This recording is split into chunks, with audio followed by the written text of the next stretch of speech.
के युद्ध को कभी न जाना भूल। मन से फूट मिटाइए, फूट पतन का मूल नारायण, फूट पतन का मूल। बाबू जल में कमलवत रहना है बाबूड़ा। कमल के पत्ते पर जल स्पर्श तो करता है, जल में ही कमल का पत्ता रहता है, लेकिन जल में लिप्त नहीं होता। क्या करना है? अपना कर्तव्य करना है। क्या करना है? सास बहू में प्रेम रखना है। क्या करना है? भाइयों में स्नेह रखना है। अपने पिताजी का आदर करना है, अपने दादाजी का सम्मान करना है। कभी कभी बैठ लिया करो ना। आपको तो टाइम ही नहीं मिल रहा महाराज, 137 फैक्ट्रियाँ हो गई। मैं एक जगह गया था गुलबर्गा जिले में, एक बहुत बड़े उद्योगपति हैं, उनकी एक सीमेंट की फैक्ट्री थी। मैंने कहा सेठ साहब कब आते? बोले जी 3 साल पहले 2 घंटे के लिए आए थे। कोई बात नहीं, फैक्ट्री के लिए टाइम नहीं मिले चलेगा, लेकिन आपके दादाजी के लिए समय निकाल लेना।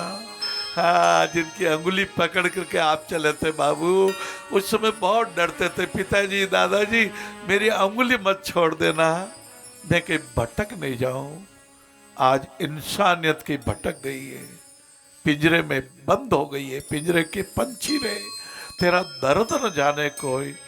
अपने बुजुर्गों को पिंजरे के पंछी मत बना देना, उनको अट्ठास कराना, उनको हंसवाना, उनको गुदगुदाना, उनके लिए दवाई का ध्यान रखना।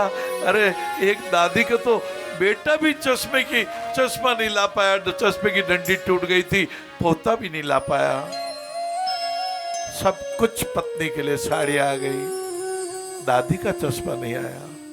और दादी जब गिर पड़ी और दादी के प्राण पखेर उड़ गए, तब बहुत टेलीफोन गनगना रहे हैं, अरे भाई ब्याई जी को मत भूलना, अरे भाणेज को मत भूलना। काय को अब नकली नाटक करोगे, ये 12 दिन का सब कुछ करोगे, लोगों में अपना क्या करते हैं, ये तो खिल्ली उड़ाना हुआ।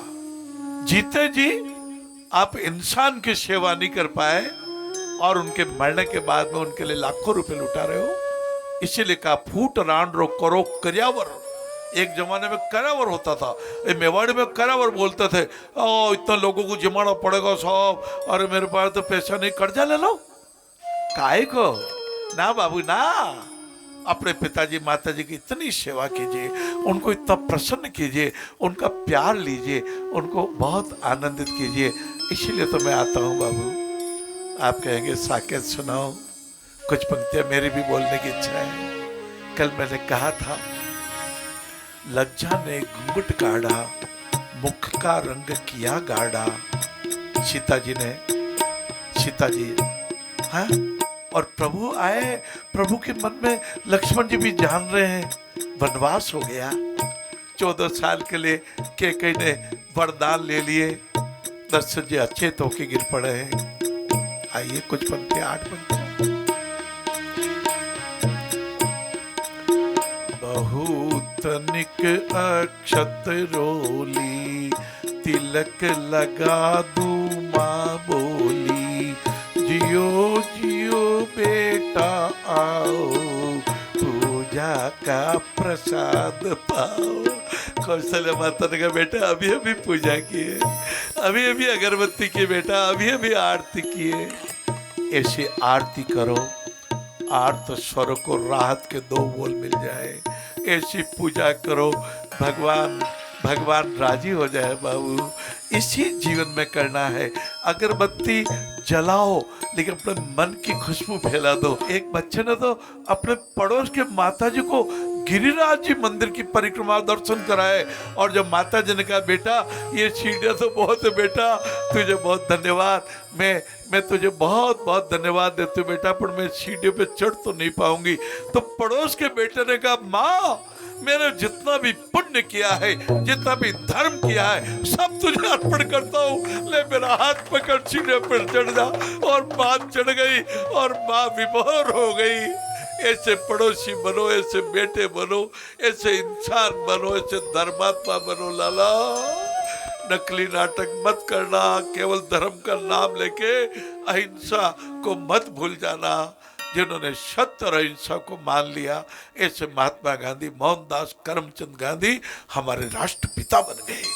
सुभाष चंद्र बोस, मैंने उनकी इतनी बड़ी जीवनी पढ़ी है। इम्फाल के सीमा पे आ गए थे और सोचा था 2 दिन के अंदर इम्फाल के रास्ते से आजाद हिंद फौज भारत में प्रवेश करेगी और अंग्रेजों को दुम दबा करके लंदन भेज देंगे। पर तो एक गद्दार निकल गया। उसने अंग्रेज के सबसे बड़े सेनापति को कहा, सुभाष चंद्र बोस के पास 2 दिन से ज़्यादा रसद नहीं है, भोजन नहीं है, आप 2 दिन की सीजन से निकाल दीजिए, फिर ये लड़ नहीं पाएंगे। ऐसे गद्दारी मत करना। मेरे भारत को बहुत कलंकित किया जयचंद्र ने, हाँ बहुत कलंकित किया है। कभी पृथ्वीराज की आंखें ले ली मोहम्मद गौरी ने। ना बाबू ना, आज से अपनी एकता को बनाए रखेंगे।